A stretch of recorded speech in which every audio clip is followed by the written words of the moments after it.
안녕하세요, 선생님. 이번 시간에는 제4강 강좌 만들기 두 번째 시간인데요. 저번 시간에 우리 화상 수업에 대해서 배웠는데 이번 시간에는 콘텐츠형 강좌, 그다음에 EBS 공공 콘텐츠를 활용할 수 있는 부분에 대해서 선생님들과 함께 알아보도록 하겠습니다. 자, 먼저 강좌 배포 방식에 대해서 이해하실 필요가 있으실 텐데 선생님께서 어떤 강좌를 만드셨으면 이 강좌를 배포하는 과정이 필요합니다. 배포라고 함은 학급 클래스 또는 가입하거나 만든 클래스로 강좌를 복제하여 원하는 클래스에 배포한다라는 개념으로 이해해 주시면 될 것 같습니다. 그래서 어떤 선생님께서 강좌를 만드셨다라고 하시면 이 강좌를 다양한 클래스에 자유롭게 제한 없이 뿌릴 수 있다라는 개념으로 이해해 주시면 되겠습니다. 자, 그러면은 강좌와 강의가 어떤 것인지 한 번 더 잡고 갈 건데요. 강좌가 클까요? 강의가 클까요?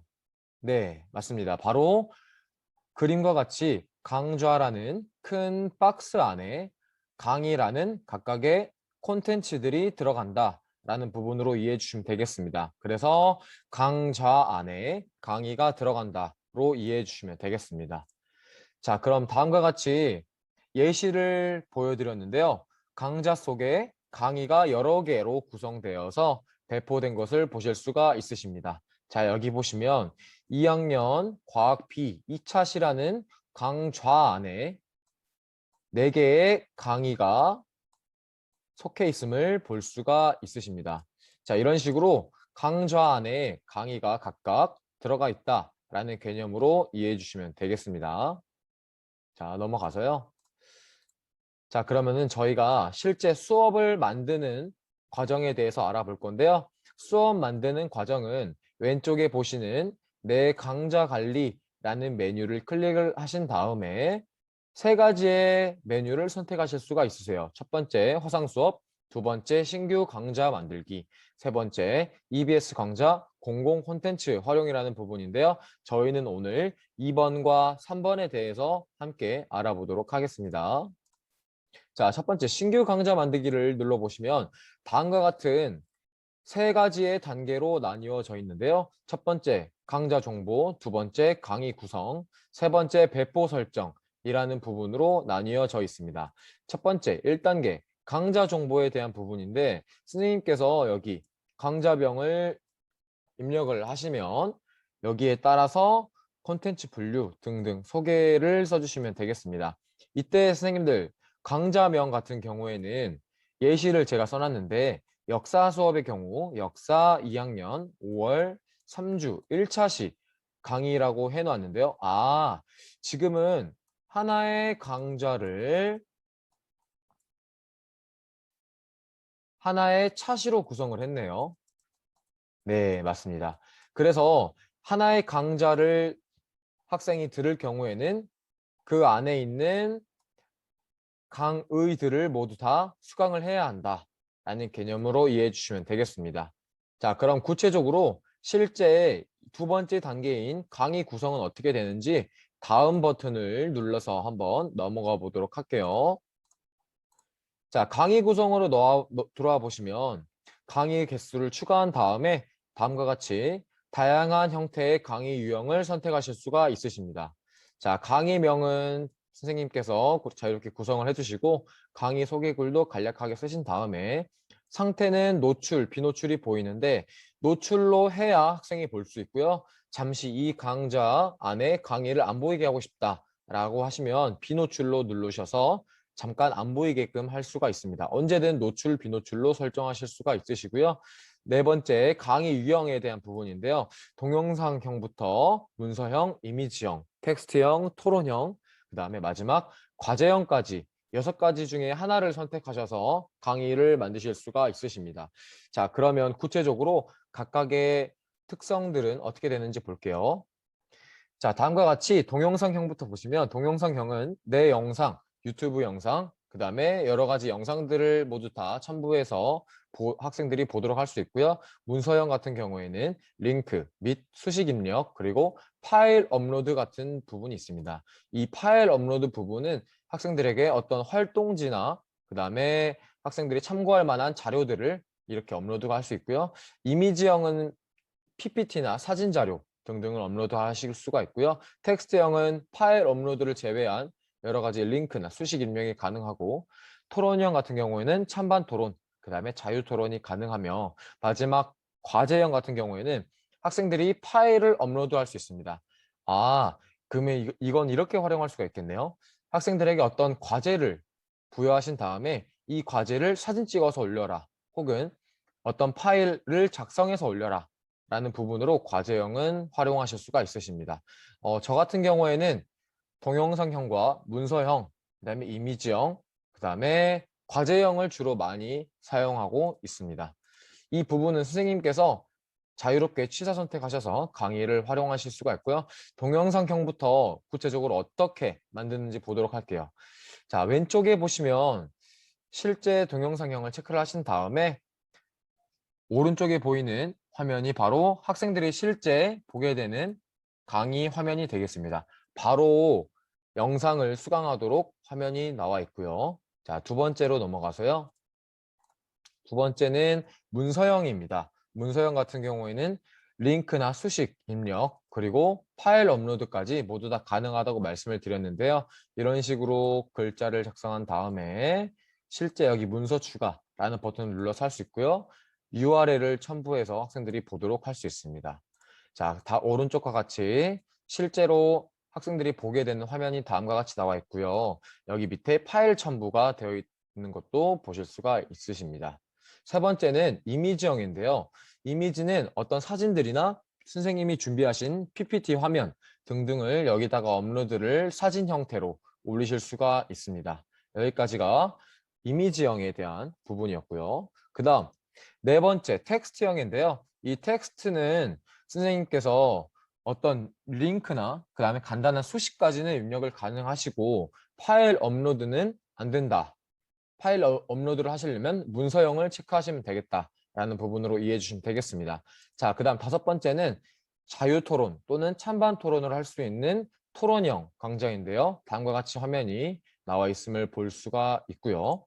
여섯 번째는 과제형입니다. 실제 학생들에게 어떤 활동지를 내주거나 학생들의 형성평가 부분을 하실 때에는 이 과제형을 활용하시면 되겠습니다. 오른쪽과 같이 학생들이 직접 과제 업로드를 하는 버튼이 있습니다. 이 과제 업로드 버튼을 누르면 어떤 형태로든 파일 업로드가 가능하다라는 부분으로 이해해 주시면 되겠습니다. 그 다음 우리가 강의 유형을, 강의 구성을 선택한 다음에 마지막 배포가 남았는데, 자, 여기 강의 구성이 된 것을 볼 수가 있죠. 첫 번째는 필기노트 제출. 아, 이거는 문서형으로 만드셨네요. 두 번째, 고대 제국 토론. 아, 토론형이네. 세 번째는 강의 내용 정리라는 부분으로 과제형, 과제 제시형을 했네요. 자, 이런 식으로 다양한 형태로 강의를 구성을 하셨다면 마지막 단계인 배포 설정하기 버튼을 한번 눌러보시면 마지막 배포 단계로 넘어가시게 되겠습니다. 자, 배포 단계는 다음과 같이 해당 강의를 수강할 클래스에 배포한다 라는 개념으로 이해해 주시면 되겠습니다. 자, 여기 다양한 클래스들이 있는데 선생님께서 배포를 희망하시는 클래스를 요일을 입력하신 다음에 마지막 추가 버튼을 입력하시면 그 해당 클래스에 이 강좌가 배포가 되겠습니다. 여기까지가 바로 배포의 과정인데, 자, 선생님 여기서 한 가지 짚고 넘어가야 될 부분이 있는데요. 여기 제가 써놨는데 요일은 그날만 강의를 수강하도록 설정하는 것이 아니라 여기가 함정이에요. 여기 선생님께서 화요일과 월요일이라고 체크를 하셨지만 학생이 화요일 날만 강의를 들을 수 있는 게 아니고 월요일 날만 강의를 들을 수 있는 게 아니고 학생들의 캘린더에 표시되는 기능만 들어갈 뿐입니다. 그래서 이 부분 유의해서 선생님께서 배포해 주시면 되겠습니다. 자, 다음과 같이 배포된 것을 볼 수가 있는데요. 선생님께서 강좌를 배포한 클래스들이 목록이 다음과 같이 쭉 나와 있습니다. 이런 식으로 배포가 되었음을 확인하실 수가 있으십니다. 이렇게 되면 마지막 세 번째 단계까지 해서 배포 설정까지 해서 모두 다 만들어진 것을 볼 수가 있고요. 다음과 같이 실제 강좌 목록에 강의가 들어와 있는 것을 확인하실 수가 있으십니다. 자, 그다음 세 번째 마지막 이제 EBS 공공 콘텐츠 활용하는 부분인데요. 자, 어디에 있는지. 자, 여기 세 번째에 보시면 EBS 강좌와 콘텐츠 활용이라는 부분인데요. 이 세 번째 버튼을 클릭을 해보시면 다음과 같은 화면으로 EBS 강좌, 그 다음에 공공 콘텐츠 활용하기라는 부분으로 이렇게 나와 있습니다. 이런 식으로 선생님께서 필요하신 강좌들을 선택을 하신 다음에 검색을 하신 다음에 추가 버튼을 눌러주시면 EBS 강좌를 활용하실 수가 있으십니다. 똑같이 배포를 하는 과정이 있어야 되겠죠? 자, 이런 식으로 EBS 강좌들이 쭉 올라와 있는 것들을 볼 수가 있고요. 필요 없는 부분은 여기 X 버튼 삭제하기를 눌러서 필요한 부분만 추려서 활용하실 수가 있으십니다. 여기까지가 EBS 강좌 공공 콘텐츠 활용에 대한 만들기 부분이었고요. 다음과 같이 나와 있음을 볼 수가 있으십니다. 자, 여기까지가 마지막 강좌 만들기의 최종 단계였고 저희 그러면은 강좌를 실제 어떻게 운영해야 되는지에 대한 개념을 한 번만 잡고 가도록 하겠습니다. 강좌 운영은 두 가지 방법으로 하실 수가 있으신데요. 첫 번째는 강좌를 하나의 학급 안에 넣는 것입니다. 이 부분은 그림을 보시면 조금 더 이해가 잘 되실 것 같은데요.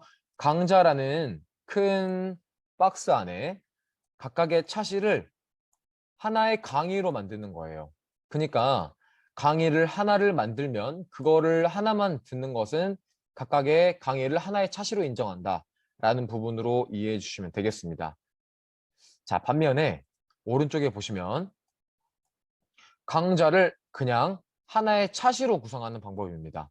자, 그러면은 이 두 가지의 강의를 모두 들어야 학생은 이 강좌를 수강한 것으로 인정이 되는 거죠. 그래서 다양한 형태로 강의를 구성을 해서 이거를 하나의 차시로 만드시는 선생님도 계실 수가 있겠습니다. 자, 이런 식으로 두 가지의 각각 다른 강좌 운영 방식이 있지만 이거는 선생님께서 필요한 부분으로 운영하시면 될 것 같습니다. 어떤 정답이 있다고 볼 수가 있는 게 아니고 선생님께서 편의상 어떤 것이 맞다라는 부분으로 이해하셔서 둘 중에 취사 선택을 해주시면 되겠습니다. 자, 이런 식으로 신규 강좌를 만들어서 보시면 여기 지금 이와 같은 방식은 하나의 강좌를 그냥 역사 수업이라고 두었네요. 그러면은 그 안에 어떤 강의들이 들어와 있는지 볼게요. 자, 이러한 하나의 강좌 안에 역사라는 하나의 강좌 안에